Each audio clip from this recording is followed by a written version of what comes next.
The first female executive chef of one of the most famous restaurants in Los Angeles is a proud Filipina. What does it take to be a cut above the rest in the world of cooking? Executive Chef Vallerie Castillo-Archer of Yamashiro shares her journey right here on The Final Word. Chef! Yes, finally, right? We're now seeing each other face to face. I know. I think the last time I was trying to get you to come to Yamashiro in December, but it didn't happen. It didn't happen. You're here. Yes, so you're the first one I contacted when I was planning my trip. Thank you so much, Chef Vallerie. So, I can't believe it. It is your first trip to the Philippines in 30 years. Why has it taken such a long time? Well, I had a family, went through a couple of divorces, and I think I just became a mom, and I didn't expect the career, and I didn't think I was going to come back. My dad was in the military here, and my entire family is in the U.S., so it's not that I didn't want to come back, it's just I didn't make time, and this trip was actually an accident. My best friend Jenny. What happened? How did it become an accident? My best friend Jenny called and said, "My mom's going back to the Philippines. Do you want to go?" And as a friend, you always say, "Yes, I'll go with you." And all of a sudden, 1 month later, she's like, "You have to go." So even before I told our owners and my boss that I was going, I already planned the trip. And so here I am. It was supposed to be a vacation. And it's not a vacation. It's not a vacation. Well, you're here on the show, and then you're also being interviewed by so many media outlets. Yes, and I'm doing some donation of shoes to kids, one here in Manila, and then also my hometown in Batak, and my reason was to go to my province to go see where my grandparents was laid to rest, and I couldn't go back empty-handed because of my childhood there. I want to bring something back to the kids, and it became more of a nostalgic and more meaningful trip than it was supposed to be. Right. I was supposed to be just sitting down in the hotel, drinking, and just relaxing. Meeting friends. Right, yes. And I'm sure you're also receiving so many calls and text messages from Yamashiro in LA. I actually call them when it's not now, I usually call them, or in the evening I call them. So I'm not away, I'm still getting upset. I'm still doing what I'm supposed to do as a chef, but it's hard for me to be away. Yeah, so much responsibilities. I mean, being the first female executive chef of one of the most famous Japanese restaurants in Los Angeles. I mean, so many celebrities, Hollywood and Filipino celebrities visit you. Yes, I'm receiving so many text messages. You're having Chef Vallerie tonight. Yes. No, it's become one of the hottest spot in LA now. We are the busiest restaurant in LA, and it's not just due to me, but it's all the marketing, and just people are grateful to be out and about. And for me, I push our Filipino culture, and I put on social media, come and visit me.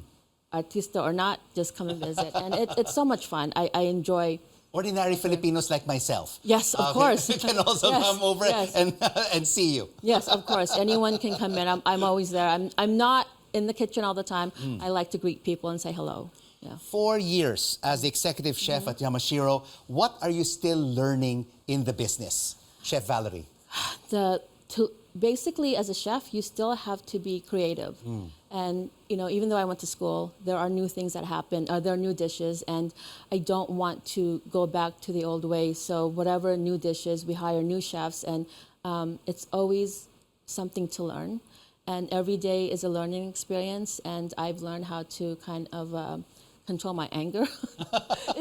It's a very tough world out there, and it's very competitive. And not only becoming the executive chef, the first female there, was a hard task to get, but maintaining it. And you want to lead example, and I want to lead example for all the female chefs that want to make it, that there is room for us. And if it's me to make that room, I will gladly do it. So what is your favorite dish on the menu? My grandfather's barbecue pork ribs. Oh, yes. And how different is it from the pork barbecue ribs of your grandfather, who's from Ilocos Norte? Ilocos Norte, and that is where your roots. I mean, they had a bakery there. Yes, they had a bakery, and I found out it's a 7-Eleven now. So, but it's a secret recipe that basically it's just simple ingredients. You have your calamansi, which it's very hard to get in LA. So, and you're just soy sauce. So there's even a shortage of calamansi. Yeah, so when I go to the markets, I usually have to bring a whole bunch with me, and I'm clearing out the markets because it's very difficult to get. So it's his ribs that's the most popular. When you go back to your hometown in Ilocos Norte, what would you like to do there? What would be the first thing? Wow. I haven't seen my relatives for 45 years there. That would be a huge reunion, Chef It Vallerie. is.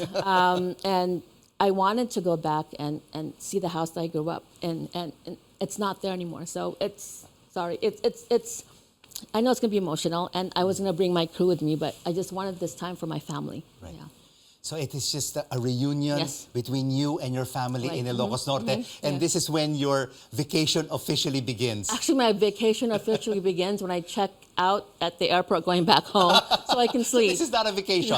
No, it's I'm sure you return back, Chef Vallerie, will not be after another 30 years. No. It has to be sooner rather than later. I plan to come back every year. Oh, wonderful. Yes, because I plan to do the donation every year and make it an annual thing. So I'm not far away from home, and I do have to bring my kids back because they haven't been here at all. So how does it feel like when you step out of the airport, being back after 30 years, seeing Manila, Makati in its entirety? What was the feeling like?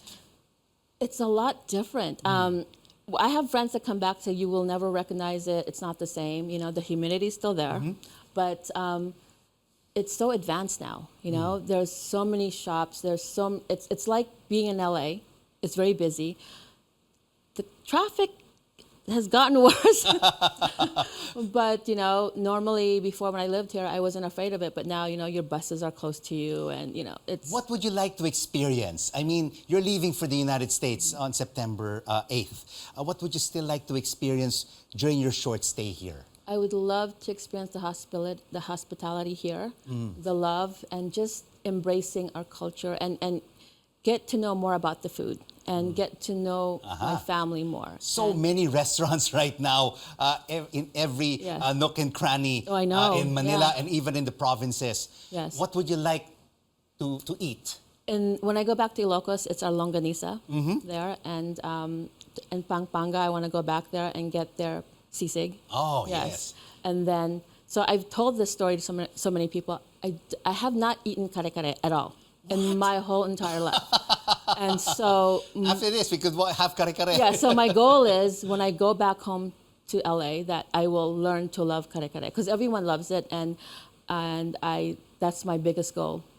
And Chef, you have something with you right there. Yes. A shirt and a jacket. I didn't come empty-handed, so I wanted to give you little items that my design people made. Wow, thank you very much. Thank you very much, Chef. Wow, it's a great T-shirt. Yes. And that's right. That's you right there. And then you have sushi and yes, that's the boat. sashimi. Yeah. And wasabi. Wasabi, yes. And then here's a little jacket for you. Oh. There you go. Wow, it's the thank same you so thing. much. Wow, it's lovely.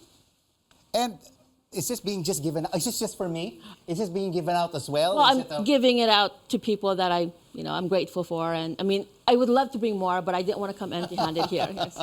So what is your wish before we finish this interview for Filipinas, for females out there who want to break the glass ceiling and be a female executive chef like Chef Vallerie? The only thing I can tell them is don't give up and keep reaching that goal. And, you know, the thing is, I never really asked for help. And sometimes it's okay to ask for help. And, you know, it's just going for what you want. No matter how old you are, don't stop. You know, I went through so many careers until I decided I wanted to be a chef. And I didn't think this is going to be the career that I wanted. But this is where I'm at now. And I'm enjoying everything and every part of my career. And all Filipinos Yes. are truly very proud of you. Thank you. Thank you so Thank much you. for joining us on The Final Word, Chef Vallerie Castillo-Archer. Thank you.